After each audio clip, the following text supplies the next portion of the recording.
Wakenya wataka kusonga mbele. Wakenya wametumia pesa za kutosha. Jameni, kama hutaki uchaguzi, kaa kando, uende nyumbani, wacha taifa iende mbele. Lakini hatuwezi turuhusu uendelee kila saa kuweka Kenya na Wakenya in suspense.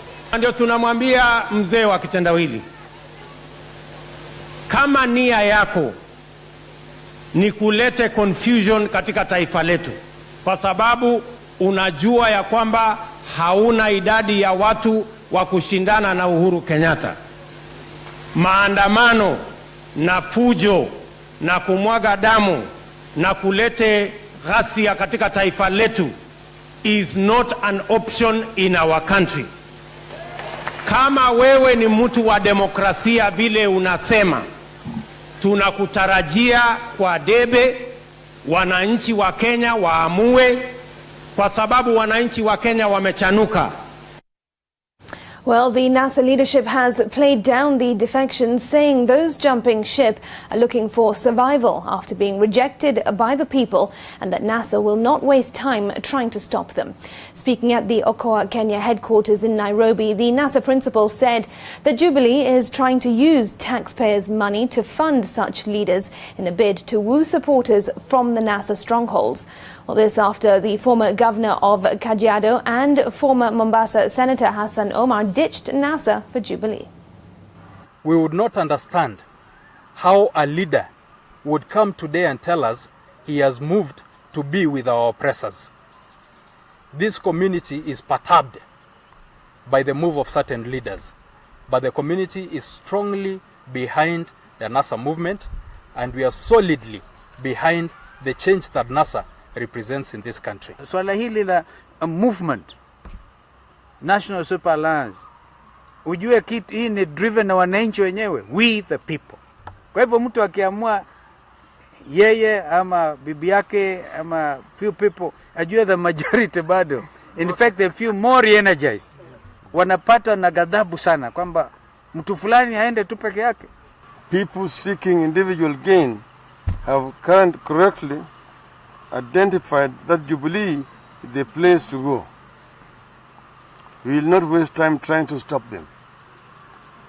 In fact, we are aware that Jubilee has set up a defectors fund to finance the buying of leaders and losers and create the impression that there is an exodus from NASA. Of course, the money is being stolen from the public, and is the reason the economy has stagnated and nearly all workers are on strike. The only exodus we know and recognize is the exodus from leadership of corruption, tribalism, nepotism, and arrogance. Now, 37 people died after the August 8th general election. These deaths were documented by the Kenya National Commission on Human Rights between the 9th and 15th of August. The youngest of the victims was a 6-month-old baby who succumbed to injuries after being clobbered at home by police while under the care of her mother. The other minors, all aged between 7 and 18 years old, died from gunshot wounds. The Commission launched the election report called Mirage at Dusk that has records of events that happened before, during and after the general election. Out of the 37 deaths, 7 of them were minors, 3 girls and 4 were boys. The youngest was a 6-month-old baby. The other 30 victims were youth and middle-aged persons between the age of 20 and 45. 28 of these victims were male and 2 were female. Then, except for 2 cases that were caused by civilians, the rest were all because of excessive use of force by the police. Right, elsewhere, High Court Judge Justice John Mativo has dismissed a petition seeking the removal of the IEBC commissioners from office, saying that it lacked merit and legal basis. The petition was filed by Brian Azin, Ben Wanasakali and Kelvin Alwanga, who sought to bar the IEBC chairperson, Wafula Chebukati, and the CEO, Ezra Chiloba, from conducting the fresh presidential election scheduled for October 26th. Well, this means that Chiloba and his team will still be in charge of the repeat poll. The petitioners, through lawyers Michael Amalemba and Conrad Maloba, had told the court that the IEBC commissioners and the CEO cannot be trusted with the fresh presidential poll after the Supreme Court nullified the August 8th election on the basis of irregularities and illegalities.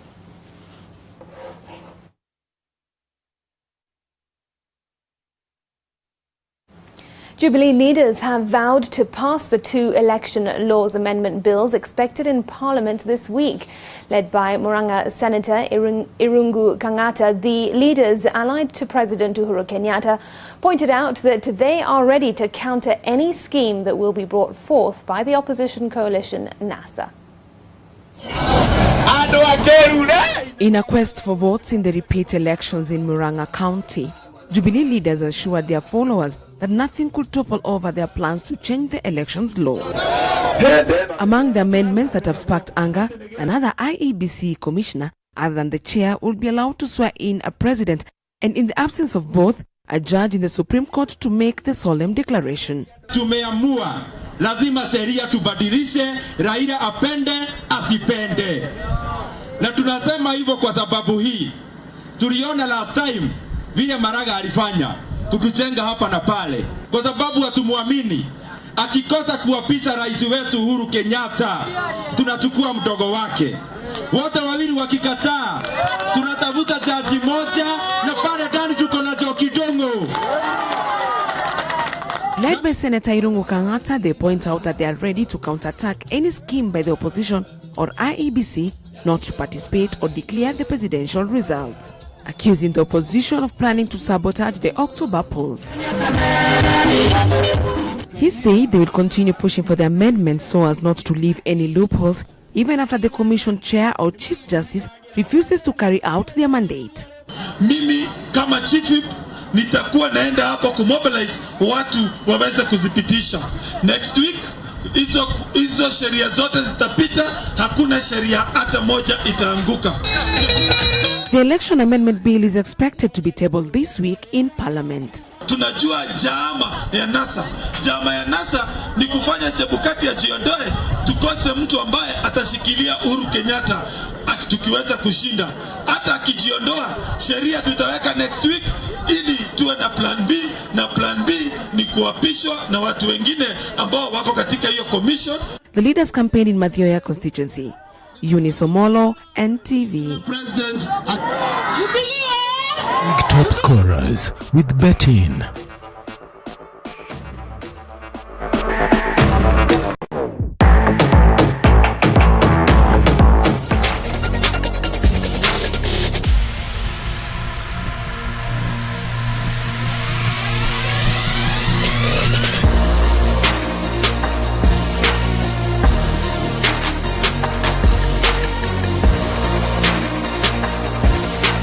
Much needed breather from politics and shift focus to a little bit of sports news.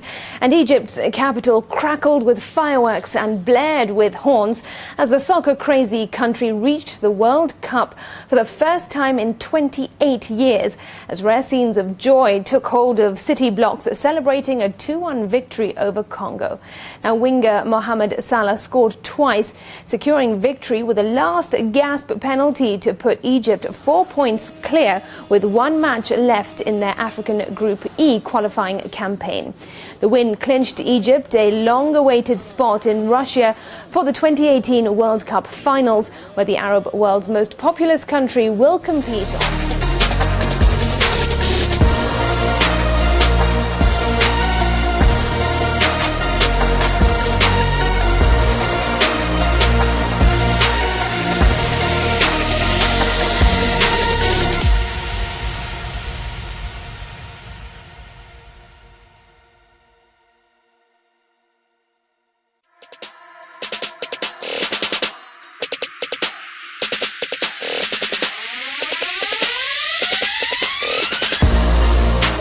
going into the final day of action and didn't relent, eventually winning from Sebastian Ogier in second by 28 seconds. Estonian Tanak is...